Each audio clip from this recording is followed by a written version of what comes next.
el fin de la dictadura fue en 1985 y coincide con el momento que empieza a se fortalecer el teatro de grupo en Brasil, no de las compañías, pero de los pequeños grupos, un teatro más de investigación que de preocupaciones empresariales.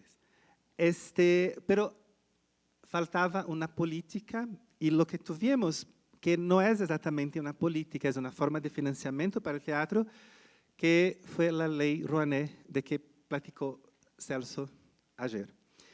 Y la ley Rouanet era una ley de carácter neoliberal y que promueve una renuncia fiscal como forma de incentivo a la cultura. Y bueno, ahora empiezo a mostrar algunos datos. Bueno, la ley es la ley 8.313 y una forma de estimular esta producción por medio de la iniciativa privada. Un proponente, que puede ser una persona jurídica o un artista, presenta essa proposta para o Ministério da Cultura e, se aprovada, é autorizada a captar recursos fora, junto a pessoas físicas ou jurídicas pagadoras de imposto. E esta empresa é tributada com base em seu lucro real e visa a execução de um único projeto. Bueno, os que hacen esses incentivos, as empresas que vão ser as financiadoras, podrán ter o total ou parte de seu imposto de 4% do imposto que devem para pessoas físicas e hasta 6% para as pessoas jurídicas. Bueno, para algumas pessoas este mecanismo funcionou para revivir o campo teatral. Eu, em verdade, tenho minhas dúvidas se funcionou para pois, nessa época, já se estava um cenário, um quadro em Brasil, que o teatro, como lhe disse, o teatro de grupo se fortalecia e a vena de realização possível, sobretudo para o teatro de pesquisa experimental, eram os grupos que não tinham que não têm até hoje este tipo de apoio. E, de qualquer forma, hoje é praticamente um consenso em Brasil que a lei Rouanet já se esgotou e, pior, que não cumpre seus objetivos, como vou expor a seguir. Bueno, ¿por qué no cumple sus objetivos? Lo que tienes aquí es que son pocas las empresas que invisten en la ley Rouanet. La captación de la ley por año, en general, es de 1 billón. Aquí hay un problema porque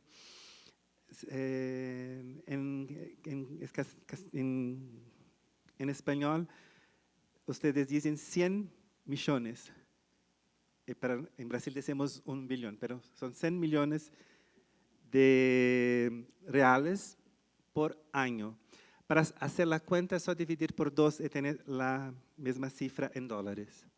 Es un gran montante. Pero solamente 5% de las empresas con lucro real invisten en leyes de incentivo como esta. ¿Por qué? No sabemos, pero hay posiblemente razones culturales y mercadológicas, sobre todo mercadológicas, porque quien va a decidir si debe o no aplicar la ley o que va a sostener una obra o no, es el departamento de marketing de las empresas, que en general tienen poco nivel de información, para no decir lo peor, ¿sí? Entonces, acá tenemos estos datos, la empresa investe 42%, sí. El segundo slide, el próximo, sí. Además, ¿cómo funciona la ley? En primer lugar, el proponente debe inscribir su proyecto en el Ministerio de Cultura. El Ministerio debe aprobar. Si aprobado, la compañía o el artista o el productor debe procurar las empresas que van a ser los patrocinadores. Lo que pasa es que solamente 26% de los proyectos que son aprobados por la ley consiguen efectivamente captar los recursos. Por eso que les digo, es una censura de mercado, porque 74% de la producción no se hace porque no encuentra en el mercado quien va a sostenerlas. Y la iniciativa estatal no funciona. Bueno, además, la ley hizo aparecer en Brasil un personaje muy interesante, que es el captador de recursos. ¿Quién es? Sí. Sí.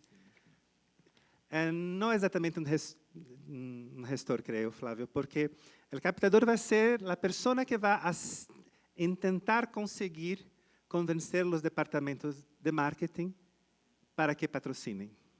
Así le llamamos aquí. ¿Ah, sí? ¿Gestor? Gestor. Sí. Es que tiene hoy una asociación en Brasil, una asociación nacional de los captadores de recursos.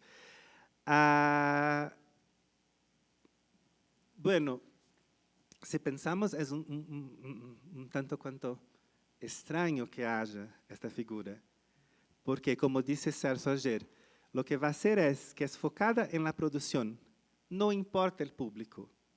¿Sí?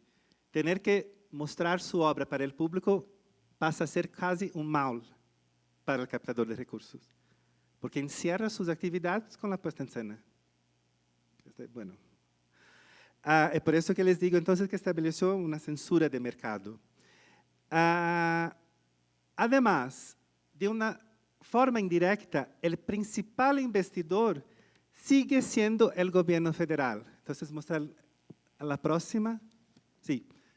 Acá tenemos los principales investidores en 2012. Las tres primeras que aparecen son empresas estatales. El Petrobras, nuestra empresa de oil, Banco do Brasil, nuestro banco nacional, un otro banco de desenvolvimiento social, que son los tres primeros investidores. El cuarto sí es, en verdad, una empresa privada, un banco privado. Hay estudios que muestran que cerca de 60% de los investidores en la ley Rouanet son empresas públicas. Entonces, lo que pasa es, debería ser un recurso para incentivar las empresas privadas, pero quien en verdad está aplicando es el gobierno federal. Es un mecanismo que sale el dinero y vuelve el dinero del gobierno federal. Este dinero que podría ser aplicado en otras formas más efectivas y democráticas de hacer teatral, pero no se hace. En resumen, entonces, por tanto, la ley Rouanet es una serie de acciones fragmentadas, patrocinadas con recursos públicos de las principales empresas brasileñas, sobre todo las empresas estatales, concentrada en Río de Janeiro y São Paulo, sin alcance por la demás región. Hasta en São Paulo y Río es muy precaria, pero lo que tenemos en otra parte del país es muy peor. Sin garantía de una contrapartida pública, ni en términos de diversidad, de circulación, de gratuidad para la población. O sea, no hay una política, no hay una acción, hay una forma, un modelo neoliberal fracasado de financiamiento para esta política.